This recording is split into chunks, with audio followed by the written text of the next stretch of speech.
practice for Objective 1 of angles, triangles, and prisms. And let's take a look at what we need to do here. It says, what is the relationship between A and B? A and B, they are right next to each other. And if we look, those two angles together form a right angle. And the kind of angles that together add up to 90, or a right angle, are complementary. So we would say those are complementary angles. Here we have angles that are across from each other. The kind of angles that are across from each other are called vertical. So those would be vertical angles. This link is just determining if you know those types of angles, the definition of those angles really well. Okay, the next link, what is the measure of angle X? So again, we can see that those two angles together make a right angle, which is 90 degrees. So 41 plus X equals 90. What we can do is solve for X, get X by itself by subtracting 41, and that's going to give us 49.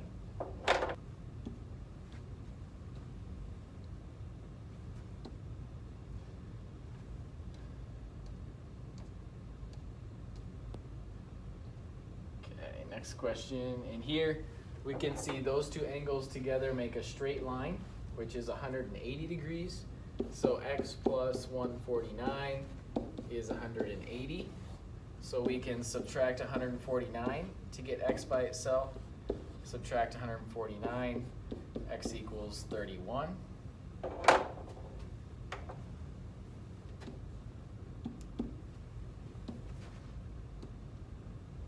Using those definitions of angles in order to find missing angles there. Okay, the next link, angle X and angle Y are supplementary. Angle Y is 97. What is angle X? So 97 plus X, supplementary means they add up to 180. So that equals 180. Those two together add up to 180 degrees. Now we can solve for X, get X by itself to figure out what the other angle is, and that's going to be 83. So angle X is just 83.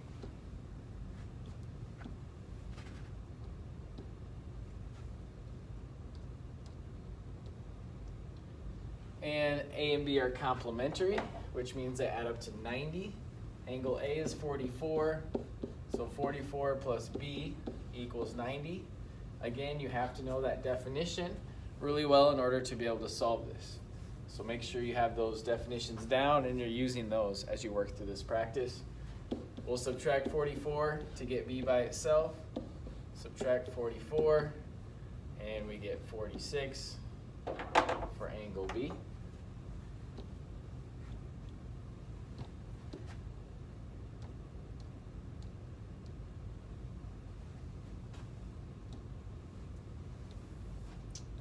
All right, then determining which angle is greater. Is X greater than, less than, or equal to 125? Okay, we can see that this angle is 125. Now, if this was a straight line, this would also be 125, but we can see that it's not a straight line. It actually makes that angle a little bit bigger than 125 because it's bent out. So we would say that X is greater than 125. Okay, so that's just looking at the two angles, seeing that since this line is bent, it's making this angle bigger than that one. That's why it's greater. Okay, same thing here. If this line was straight, that would also be 60, but again, it's bent out to make X a little bit bigger. So we would say X is greater than 60 again. And our last link here, solving for X. This is going to use maybe a couple of the definitions at the same time in order to solve for X, to figure out the value of X. Okay, so let's look at this one. Actually, these two angles right here together make a straight line, which is 180. So 100 plus X equals 180. So we can solve for X. Solve for X, X equals 80.